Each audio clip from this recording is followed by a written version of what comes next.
Hello everyone, welcome back to another video. Today I'll show you how to fix Wealthfront app crashing, 2026. If your Wealthfront app keeps crashing, there can be several common reasons. Outdated app.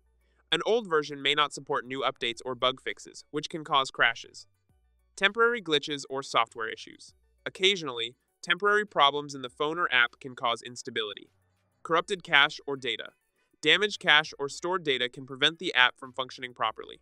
Weak or unstable internet connection. Poor or unstable internet can also cause the app to crash. Device compatibility or memory issues. Low storage or insufficient RAM can prevent the app from running smoothly. Server or backend issues. Sometimes Wealthfront servers are down or under maintenance, which can cause crashes. Login or authentication problems. Incorrect login attempts or expired MFA codes can make the app unstable. If the app keeps crashing, update the app, clear the cache, and contact Wealthfront support if needed to resolve the issue. If you found this video helpful, don't forget to like and subscribe. Thanks for watching.